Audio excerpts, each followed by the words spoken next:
So Jeff, I have a different question for you, which is, you've certainly held a lot of different roles over the years. Can't hold the job, it's true. Yes. I wasn't going to say it that way, but we're similar in that regard.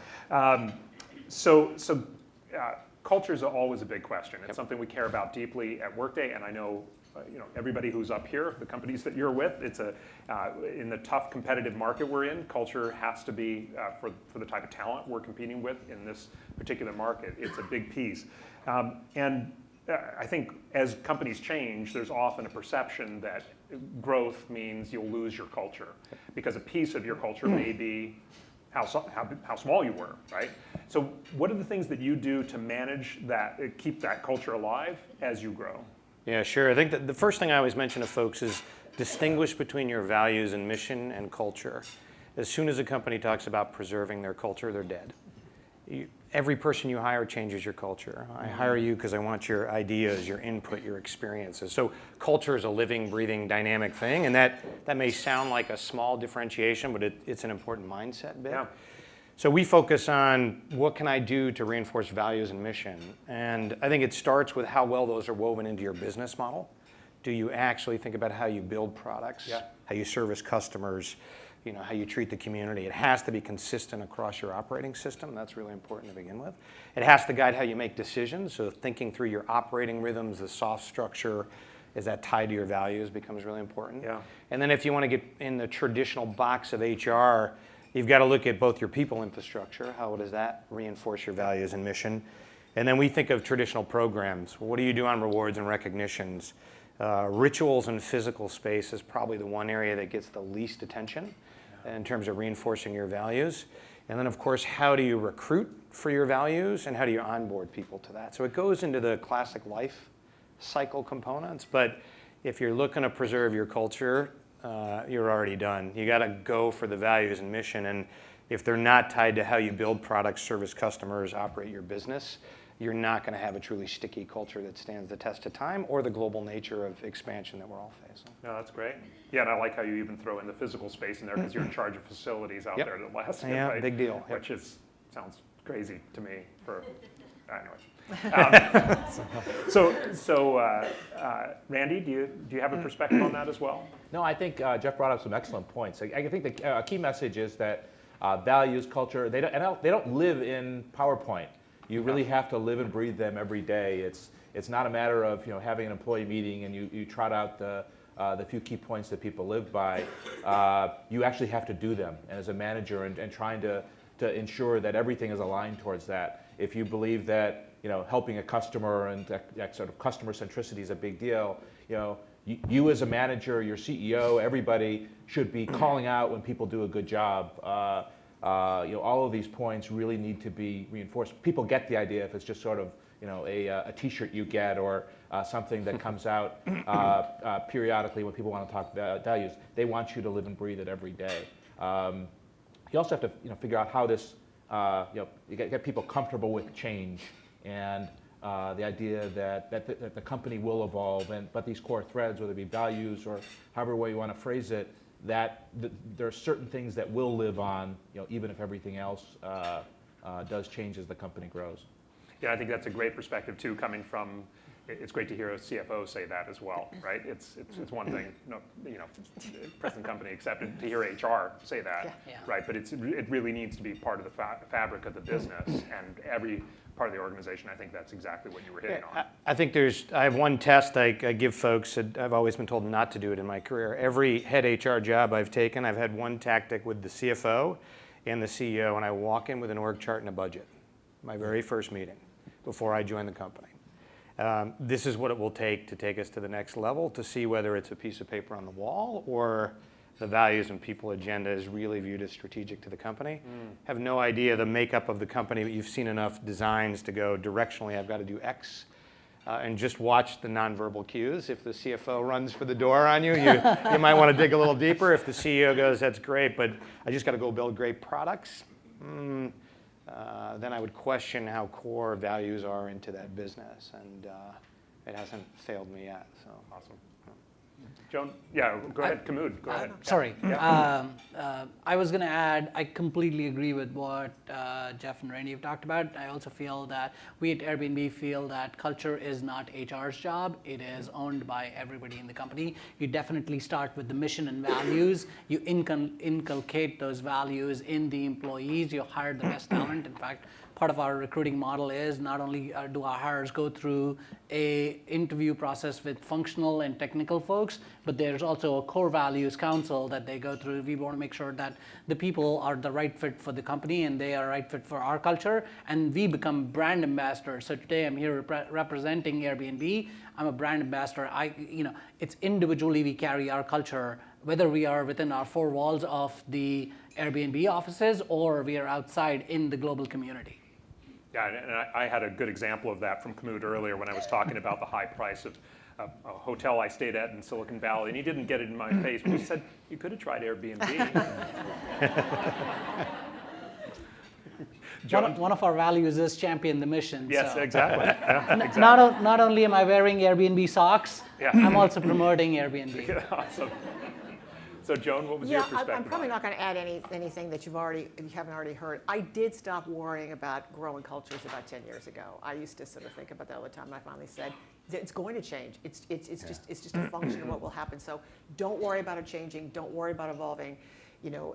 As the other folks have said, pay attention to your missions and your mission and your values and who you are. One of the things that is important to us, though, in terms of the places, and I don't have facilities reporting to me, but when you go into a Marketo office anywhere in the world, you know you're in a Marketo office, right? So whether you're in Sydney or you're in Japan, that to us is really important, that we've kind of branded our values, they're right there. And so you kind of get that sense of pride that we really feel in the organization about our product and who we are throughout the world.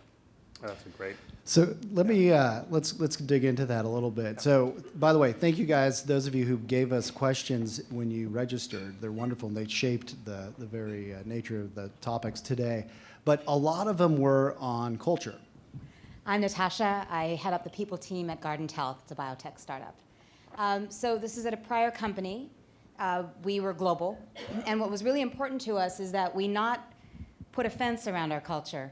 We were in different markets, and you have an obligation, I think, to allow local culture to permeate the company culture. It enriches the whole organization. But one push that we had going on very strongly was on innovation. And when we got to Japan, and we're talking about innovation and talking about a process for innovation and building that skill set, building that habit into the organization, innovation in Japan is a different animal. And so we use different language. We talked about big innovation and little innovation to make it more relevant, because the word innovation in Japan at the time meant something massive, something that was going to change the world. And what we were trying to get people to do at all levels is just try something a little different. And so we wanted that core thread of innovation to go through the entire organization, but we had to get creative about how we got that message across and how we built the habit with different cultures. That's great. Geographic cultures, yeah. Yeah. First of all, thank you for sharing. Most courageous person in the building right here. No, that was wonderful. And it sounds like you rallied around the value of innovation, but you had to localize the dialogue to make it successful. So let's talk, though, about evolving culture successfully. You talked about values being kind of the construct and the guardrails, if you will.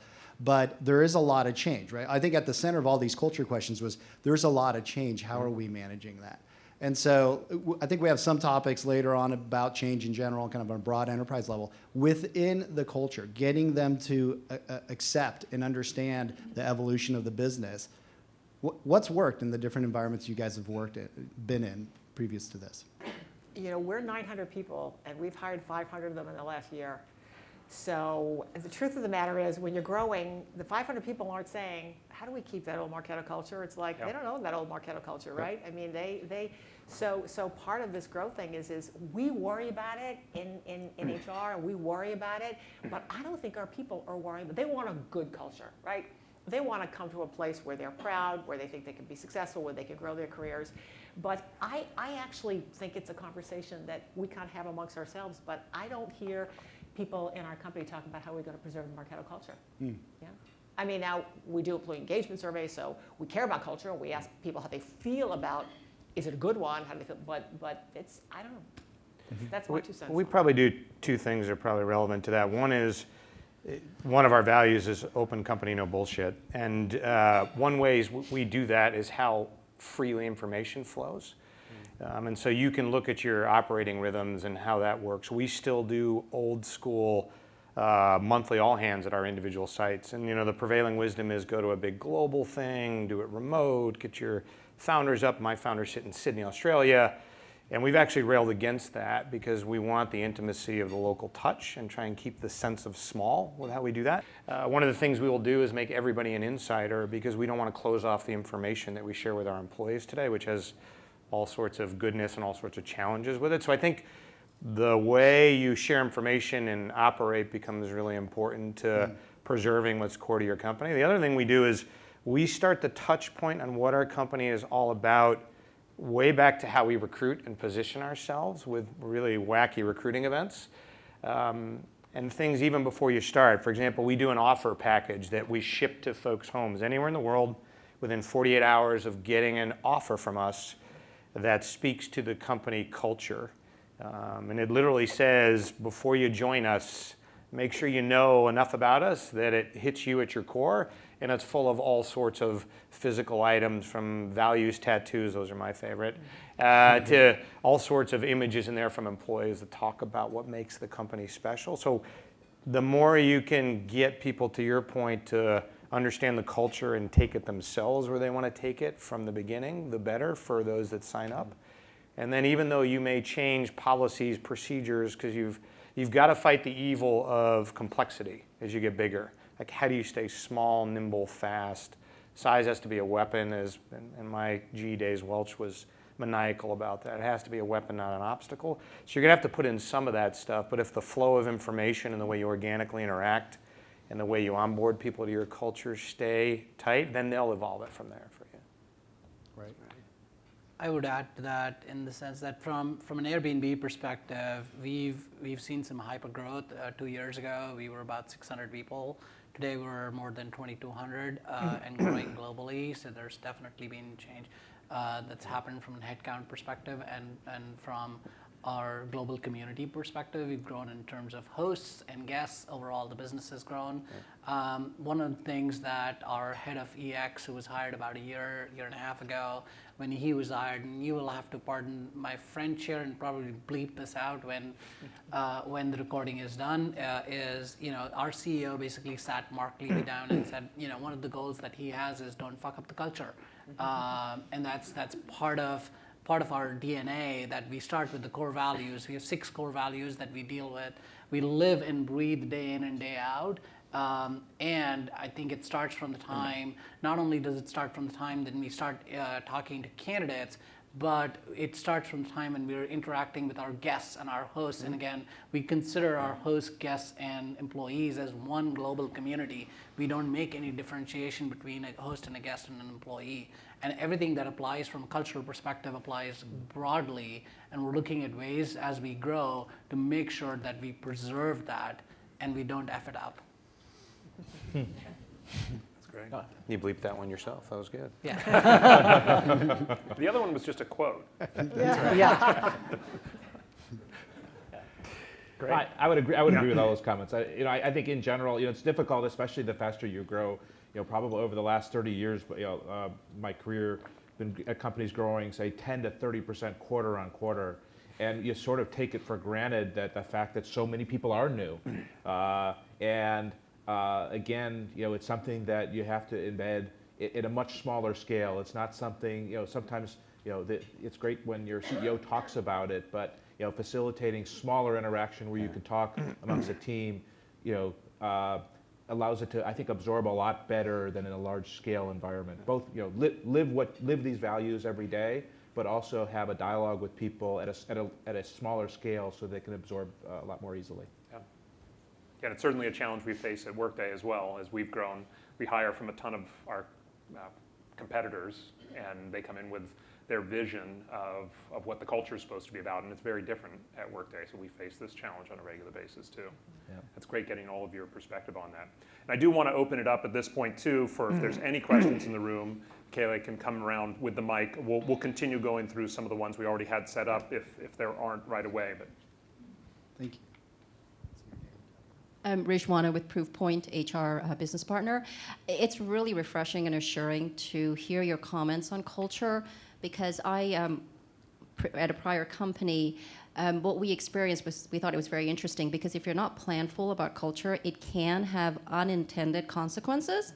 Because we were growing at a very fast pace, we had employees who were maybe 2 days old preaching to the newest employee what the culture is. And this perpetuated, and we went from, our culture shifting and not really realizing how did we get to this stage. So the company decided to be very deliberate on who were going to be the ambassadors and who were not. And I think part of the miss was also when during onboarding and also during the screening process, that was not stressed. And so everybody had their own views of what the culture is. And it did take a rather drastic, turn. And then we had to undo what had been done over several years. So again, I want to commend you for calling it out that you shouldn't worry about culture and it will evolve, but as long as you're planful about it. it's great. That's great.